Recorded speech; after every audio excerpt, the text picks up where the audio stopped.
Welcome to the Deconstructed Woman podcast, a podcast about breaking down barriers between women, exploring and sharing perspectives of each individual woman's experience, and discovering what we have in common and what makes us different.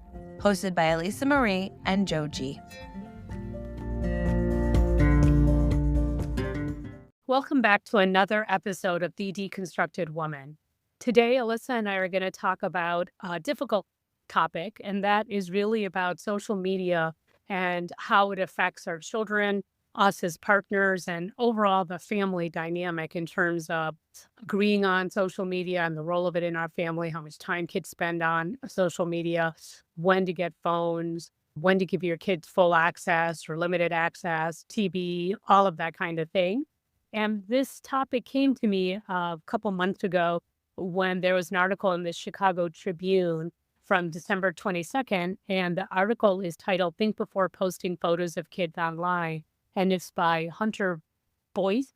And the article really focuses on just all the different impacts of children on social media and sharenting, which is a phenomenon that is parents sharing images. And so that combination of terms now called sharenting, with an abundance of family photos and children's photos.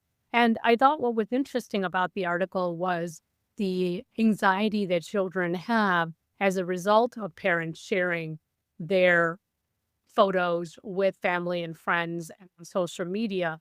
And probably then from there, the larger context of children and anxiety as it ties to social media. So there's a ton here to unpack. And I'm going to turn it over to Alyssa and see where she wants to start off with this topic. I have so many comments. But I think starting with, so if we're building from the ground up, so talking about when do perspectives on when to give children access to this, and then we'll go back to the sharing, parents sharing things. I think having small children, I think you and I were maybe talking about, I don't know if we talked about another episode or if we're just having conversation. Did I talk about the petition that was going around with my kid's school to you? I don't think so. Okay. So recently I got an email about these parents who were creating a petition that said that they weren't going to give access to their kids, give phones to their kids until middle school. And I thought it was really interesting that a group of parents were saying, hey, if we get so many parents to get on board with this, then we'll share each other's email addresses so they're all on the same page. So that if your child Sally says everyone has a phone, you can come back and say, actually, not everybody has a phone. All these kids don't. That's my understanding of the premise of it. And I initially was like, oh yeah, I'm on board. My kids aren't going to have phones. But then I stepped back and was like, wait, but what if so many things I've said in life, my kids are never going to have, tablets, and they're never going to be on the TV. They're never going to, we all say, my kid's not going to do that. And then you fall into the pattern of, I just need 5 minutes. And so here's a tablet, or have a half hour of TV so I can get done this, whatever project I need to get done. So I think that life happens, and I was hesitant to jump on this petition because of the idea of what if my kids are in sports and they need a phone to be able to call me or something like that. So I think that that's just my jumping off point, and hopefully can tie it back in with everything. But I find that there's a lot of pressure from kids, and my kids are in elementary school. So I have a first and fourth grader right now. We're not talking about middle school kids. We're not talking about high school kids. And already they have been asking for phones. Even my first grader has said there's kids in his class who have phones. And that was where the petition was, for the first graders to not have it. So that was interesting. As you were talking, I think you might have mentioned it in passing about this. And I think there's so many, like you said, it's a complicated issue. I think for face value, I think that there is some good that could come out of it, just like looking at how none of that existed when my daughter went through elementary and middle school. And I think that if you have more than one child and they're older siblings, then I think when the older sibling gets the phone, whenever the family deems it appropriate, then the younger kids start that fight for I want the phone. So the fact that you have a fourth grader and a first grader But this is really being driven by the first graders, maybe who don't have other kids in higher classes. I think that might be where it's coming from. And I do feel like there is a certain amount of peer pressure that kids feel when other kids start getting phones. And so I think starting at the first grade with this, would say that class to say, okay, we agree as parents not to get phones until whatever grade you all agree to. I think that sounds like for right now, like for me, if I had a first grader, that would make me feel somewhat better. I think some of the discussion points with the group is what do you do when you've had older children and how do you do that? Because they haven't thought through those things yet because they only have first graders most likely, or if your kids need a phone for after school sports or things like that. And I think that as the kids get older, those rules are going to change and they're going to have to bend a little bit. But I feel like it sets a good precedent for those first graders to know that there's a group of parents that are banding together that are committing to putting away the phones. Because I will tell you, one of our neighbors, they had, I want to say like maybe a 7-year-old, a 5-year-old, maybe a 3-year-old. And when the seventh grader went into middle school, the kindergartner, the first grader, got a phone immediately. So all three girls got a phone at the same time. And she was the only 5-year-old in the neighborhood who had a cell phone. And I remember thinking, and I think my daughter was like between the two, the oldest and the middle child. And I just remember thinking, oh boy, now I'm going to start hearing about the phone and how my daughter wants a phone. And so I do feel like it's like a telephone tag kind of a thing. Once it starts, it gets quickly out of control. So I guess my feedback to you is I think it's a great idea. I don't know what's going to happen when your daughter gets older. And that no longer may make sense for your family because you have an older child, or say if your middle child, then your first grader gets into sports. But those rules have got to be flexible. And just like you're finding that even though we set a rule, we break that rule or we have to create some flexibility because life interferes. I don't think this is going to be anything different. And I will say, so my oldest, like I said, she's in fourth grade, and we got her one of those smart watches that she can call and text, but she only has 4 contacts. And so she can't call or text anybody outside of those 4 contacts. She doesn't have internet on this watch. It does have a couple of games, but it goes into school mode when she's at school. So she can't call anyone or text anyone except for me and my husband in the event of emergency. And I think that was our step into her being able to have a little bit of independence, being able to call us if she needed to or text us, but also not have all the other stuff that comes along with a phone. And one of the reasons that I wanted to venture that way was because of, going back to the article, the amount of responsibility that comes with having access to the internet. I think that children at her age, even though she's almost 10, they don't have the faintest clue what's out there. And as much as I've had very kind of vague conversations with them, and I know that those more in-depth conversations are coming, they really don't understand that there's just so much out there that's a problem for children nowadays. There's just so much that can get them in trouble, as well as get them exposed to things that we just didn't want them to be exposed to. But Yeah, go I'm ahead. sorry, I have a question for you. So before we jumped on to this morning, you talked about kids having Chromebooks at school and that kind of thing. And so I wonder, predates my daughter being in school. So I guess I see that as being like an additional complication. So if they have Chromebooks, or I'm assuming, and I'm so naive about this, I don't know if they're like a tablet versus a laptop. But if kids are using internet at school with this tablet and it's so accessible in school, then how as a parent do you start to differentiate between what they have at school and what they should have at home, or if they need to use the internet for school? Like, I imagine that must be like a really hard thing to navigate, or is it not? It is, but their school Chromebooks have, like, the school has put blockers on it. Like, for instance, my son was trying to download some kind of game that his sister was like, "Oh yeah, I have this game on my Chromebook." And he had typed in the web address wrong, and it just immediately blocked it. So it was like, I was looking through his search history and I was like, why do you have this blocked? And when I click on it, it just says, you cannot access this. So there are sites that are blocked. Now, we know that more advanced students, probably middle school, high school, they can get around those blocks. But for right now, my kids are not advanced enough to be able to get around them. So there's some. But as a parent, first off, my first grader only brings his Chromebook home on the weekends. During the week, they're at school. And at school, they have a lot of their programs that they do are online and are ones that they have to, like you said, they have to access it for school purposes, but those are preloaded onto the computer. So they do have quite a bit of access, but at the same time, there is some monitoring. And then we've said to them, if you're on your Chromebooks, we want to be able to see you. So have them open. I can hear what videos they're watching and things like that. And so it's a little bit easier to monitor, but there's still probably aspects of that we still need to venture and explain and do. I will say that I had a high school student who was an intern with me in my role work. And I remember I did ask her, hey, do you have a laptop or what you use for school? And she had told me that she does have a Chromebook or some kind of system for school, but it doesn't allow her to get personal email on her school book. That she would have to bring her laptop in. So I was thinking through that. Oh, so even in high school, where she was probably 16 going on 17, like the school still had parameters for what they could use, which I thought was a good thing because it is for the purpose of school, right? Not for personal use. And the fact that they did limit that access, I thought that was really good.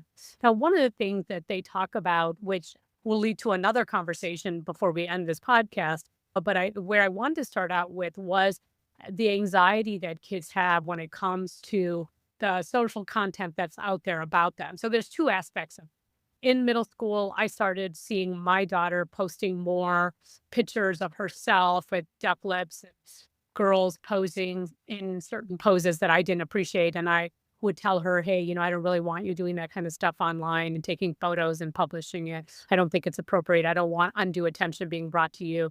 And for her, that was just what all the girls were doing. And, as a parent, that starts to really grate on your nerves. Like everybody's doing it, so you should do it. And you want to, all of a sudden you find yourself becoming your parent. And if they were to jump off a cliff, would you jump off the cliff? The whole thing, you will replay that in your mind at some point. But also, I think about then there were times where my daughter would say, hey, I don't want you posting this picture of me because I don't like the way I look. I don't think I don't have my makeup done. My hair's not done, or I don't like the way I stood or whatever. And they start to have and thoughts about what they want put out there. And all of this leading to the article talking about that kids do feel anxiety about the amount that their parents may share about them, brag about them, talk about their exploit, maybe even criticize them on different social media, whether it's with family or public. I don't really know. I don't know a lot of people that post family photos outside of a private kind of a group. But I also know that with the way Facebook algorithm works, now that I've been on it for a very short time, that it's constantly introducing you to people you have no idea. And I do remember that when we first started this podcast, I was taking all comers like, oh, you want to be part of my group? That's great. But that's also what warns me from ever posting anything personal on Facebook, because now I feel like I've lost control of that, because what I did for what I thought for the value of this podcast is now well outside of my control. So I don't know if like you as a young parent who are very conscientious of who you let into Facebook, or if I'm a unique situation because I don't really post anything personal on there per se. So having grown up with Facebook, I think that I've evolved somewhat with it, but I think Facebook came out like when I was in college. And so everybody was getting a Facebook page, and the MySpace and things like those were before my time a little bit. I mean, I was like on the tail end of it. So like I've always had a Facebook page, and like I think for me, it's always my profile is private. So only people who are my friends can see my content. And I know that recently within the last 6 months, like some of the privacy settings have been updated or changed. And it's like one of those things on my to-do list to go back through and make sure that it's still solidly private, because I think that they change it. But that's one of the things that for me, I also don't have my full name on Facebook, like my first and last name. That was something I did from day one. I never put my first like full name. And so I did certain things to keep myself on social media, but not like too out there, if you will. But I just recently made a reel, which I feel like I'm showing my age a little bit. I was like, ooh, I'm going to make a reel. and it was of my daughter, and you can't make those private. Those go off into the internet. And so I was a little bit like, oh, maybe I should not do this, because it's one of those things where, like that, like you said, like what you were describing, it's out there and then you can't rein it in. It's doing its own thing. There are definitely areas of that I've touched into, but my understanding is that, again, people who are not my friends can't see my pictures and can't have access to my content.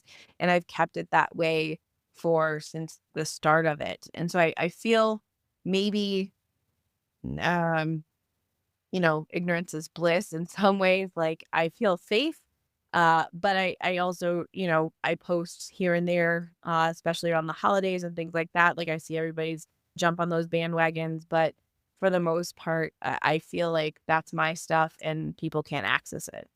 So the other thought that I also was having as you were talking, Melissa, was that yesterday I was watching some updates on news, and it said that Zuckerberg, the Facebook guy, was talking about loosening up some of the things that I think he was getting some pressure to do in terms of being wary, making sure that there is not disinformation on Facebook. And I think he's going to take some of that out and make it a little bit more freer for whatever reason. But then it also became clear that because he also Facebook, Instagram, WhatsApp, and some of those are interchangeable in certain ways, like they're linked together. I also don't know these products well enough to know if you have access to one, is it also shareable amongst all these different things? Because being that some of my family is out of the country, I know that my family has a WhatsApp because that's a free app to be able to share photos and talk to family in other countries. And so then I was thinking as they were talking about it, like, oh, so not only is there my lack of knowledge of how these different social media platforms interact with each other, and if you're private with a group of people on Facebook, does that automatically mean that you're private on, say, WhatsApp with those same people? Or do you have to have another WhatsApp? And I don't really know that. I'm sure our listeners are much more educated about this than I am for sure.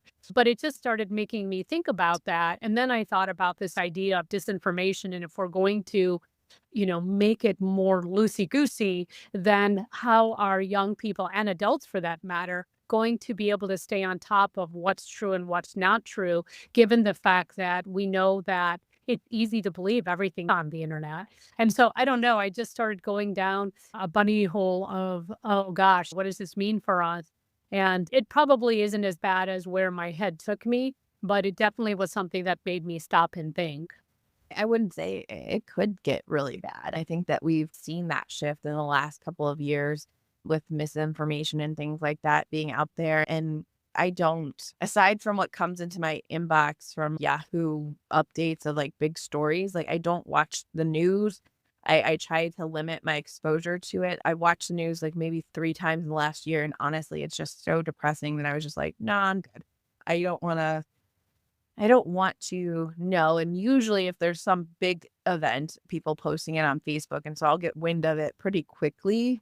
And so then I might go and search out an article to follow up of what's going on. So I am somewhat in the know. But I do think that there is a lot of misinformation out there. And I think that it has gotten progressively worse as kind of the social and political climate of our country like shifts year in and year out. So I think that there is some concern there. And I think that's also linking it back to children's social media. Like one of the reasons why we need to have those conversations, because kids get very, very nervous very quickly. So going back to the topic of anxiety, we had a situation last year where I can't remember exactly what happened because it's been a little bit, but something had happened where they did a lockdown in the school because of some situation that was happening in the area.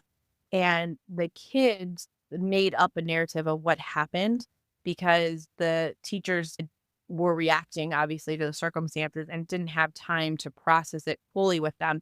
They weren't able later on in the day to sit down and all talk about it. But I had gotten an email that specifically from my daughter's teacher that said like she was really upset because during that brief time where the teachers were just trying to contain everything, the kids started up making up stories of what was happening.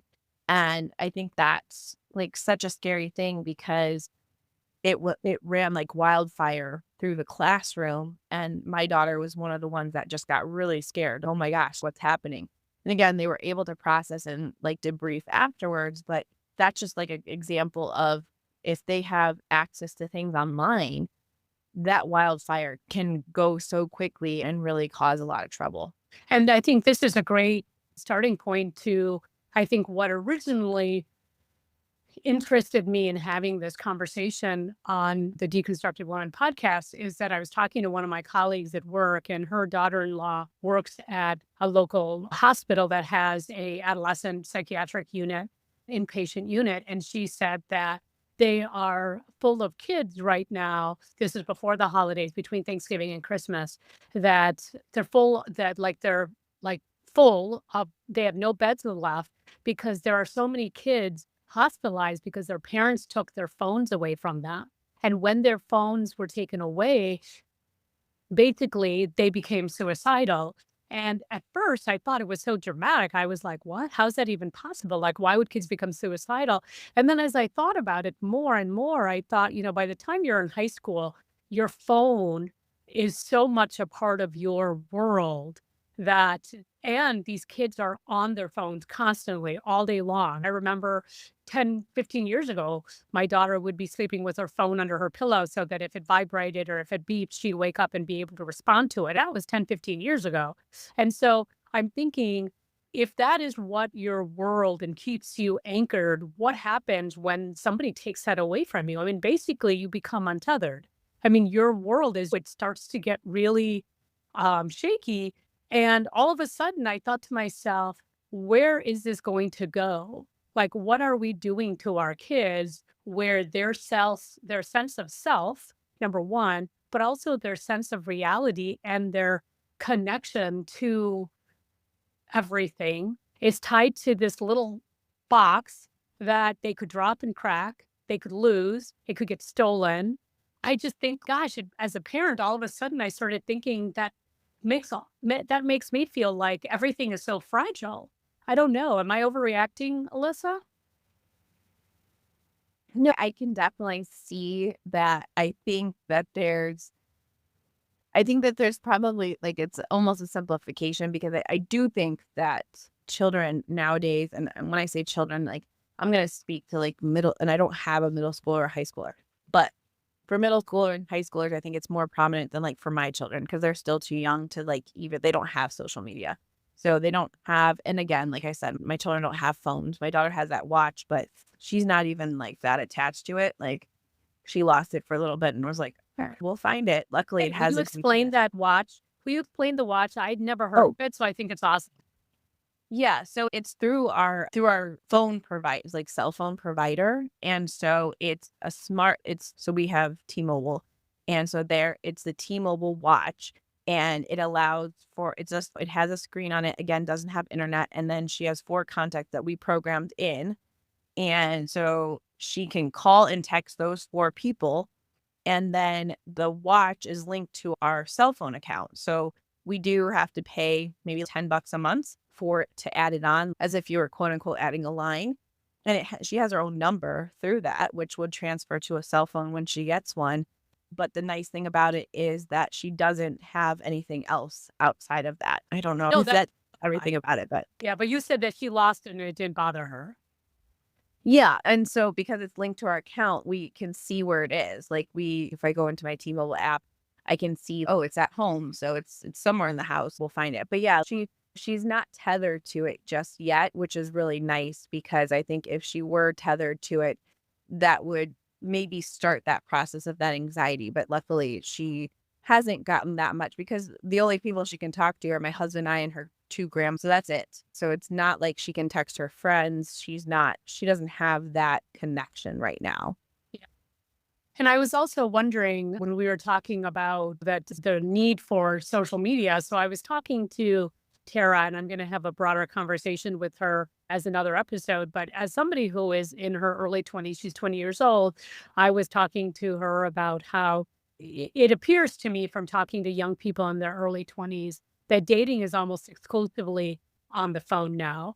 Like I almost feel people in even in college where they're surrounded by other people, they don't know how to meet people organically by joining a club or doing activities or fraternities, sororities. They, in my opinion, from what I'm hearing these young people talk about, whether they're in college or not in college, apps are still the way that people rely on to find potential people to date or hang out with. And I was surprised by that too. And I feel like, where is that all going to go? And now I heard saw some advertisement on TV for the Golden Bachelor and excuse me, a reality show about even like now reality shows have got into dating for older people. And I just feel like the old fashioned way of meeting people is almost like unheard of anymore.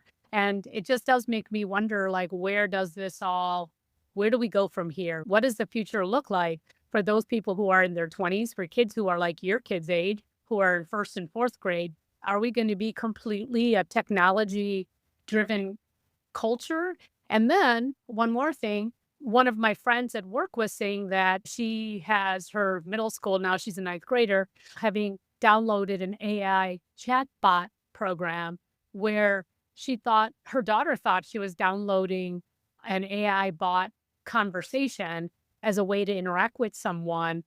And when she picked up the phone and said, "Hey, this is so and so's mom, who are you?" Not knowing that it was an AI chatbot, like her daughter said it was, that whole conversation just got erased. And so was it really an AI? I don't know. Why would an AI bot think to erase the whole string? So everything just makes me so nervous. And now that I have young grandchildren, I just wonder, what are they going to be dealing with in 5 or 10 years from now, let alone 20 years from now? Yeah, I think there's a lot there, and I feel like I'm saying this very naively because again, I don't have middle school and high school kids, but I think that starts with kind of setting that precedent very early. Like again, I don't want my kids to have phones. I don't want them to have them.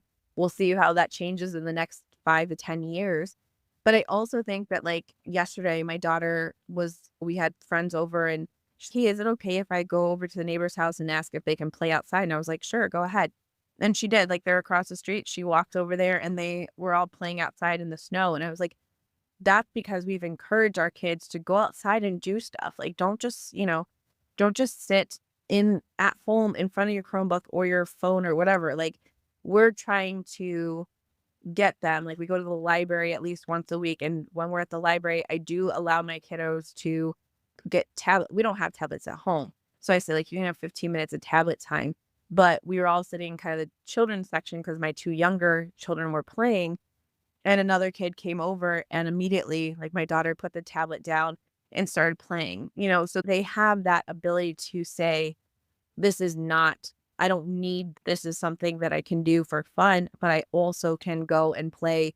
And I think that we have to encourage that, although it's scary because when I was a kid, we'd go out in the neighborhood and be gone for hours. Now, I think she was gone for maybe like 20 minutes and I kept looking out the window and be like, oh, is she still there? Because again, she's not quite at the age where I'm like, go be free fully. She had her watch with her, so I felt a little bit more confident. I can call her if I need to. But again, I think that there's that aspect of it that if you have younger children, you have to go back to making sure that their electronic devices are not the end all be all for them. It's really hard. I don't say this with like every system that we have in our house has time limits. The children hate it.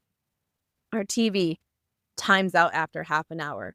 My phone times out after if they're playing a game on my phone. It's everything times out so that they have to literally be like, oh, okay, that time's done. Now I gotta go do something else. I gotta go play. And that's not easy to maneuver through, but that's how we've set it. The other part about the AI, that's just I am not even I think that could be a whole nother conversation because I think that's a really hard thing to even wrap your head around, let alone like then set parameters around. So that I won't dive into, but I will say that I think it starts with us, the younger generation, setting that so that the generations below us don't end up just being tethered to electronics in the way that is destructive.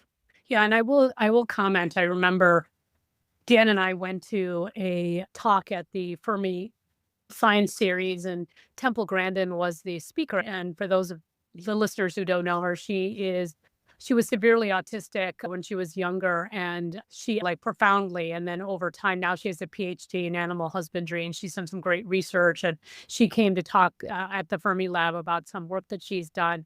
And one of the parents, and a lot of parents who have autistic children who were in the audience, and they said, what do you recommend? Our kids are socially awkward. They don't like to be forced to interact with people. And because it's something they're not good at, how do we navigate that? And one of the things that she said to them was, if my mom did not force me to interact with society, I would never be where I am today. She said, my mom had to force me to overcome my anxiety around social interaction. She did not allow me to become a gamer or hide in my room. And she said, that's what I see happening today. She said, today, and this was 10 years ago, she said, I see parents who allowed their kids to be holed up in their rooms, not forcing them to deal with neighbors and friends and school buddies and sports and activities. And as a result, they go to their comfort zone, which is reinforcing the social awkwardness that is inherent with autism.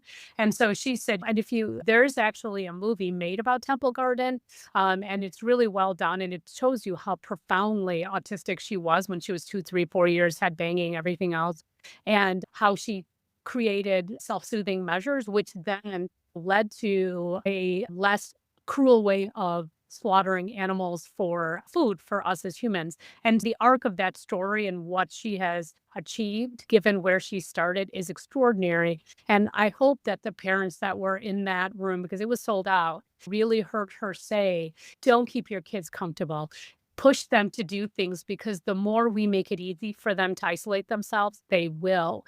And I think that speaks to every single thing that you're talking about. And unfortunately, I'll have to take responsibility for the fact that we did that with an only child. She was very comfortable being home. She wasn't as comfortable making friends and going and playing on the street, because we were in a little bit of an older neighborhood where there were not friends, but she had kids a block over or whatever. And she just didn't want to go out there, and I didn't want her walking 2 blocks away. And so it was easier to let her be in her room. But was that good or bad? And so I applaud you, Melissa, for what you're doing and encouraging your kids to be outside. And I know they're involved in sports and different activities. And I think that as hard as that makes our lives as parents, because now we have to drive them more places or get into a driving schedule with other families, it really does teach children to be more social and more interactive with people, because as much as technology is going to be part of our life, the need to interact with other human beings is never going to go away. And so we still need our kids to be fully functional in that aspect and use technology wisely for how it benefits us, not to let the technology rule our lives. And I guess that's a good way to close out this conversation. Do you have any final thoughts? No, I think that we've covered a lot of ground, and I'm looking forward to maybe having a second part to continue the conversation. Yeah. So to our listeners, once again, thank you so much for taking the time to listen to us. And if you find this conversation interesting, or you disagree with us or agree with us, we'd love to hear about that. We can reach out to us on our Facebook page, as well as contact us through the platform that you listen to us. And we really do love your feedback, and we appreciate any insights you want to share with us. Thanks again. And until next time, this is Alyssa Marie and Joji. Thank you for listening to our podcast, The Deconstructed Woman. If you like this podcast, please share it with your friends, rate this episode, or subscribe to be notified of all new content. We want to hear from you, our listener. Do you have thoughts on the discussions we're having? Want to share topic suggestions, or want to join us for a topic that you're passionate about? Contact us at our email address, thedeconstructedwoman@gmail.com.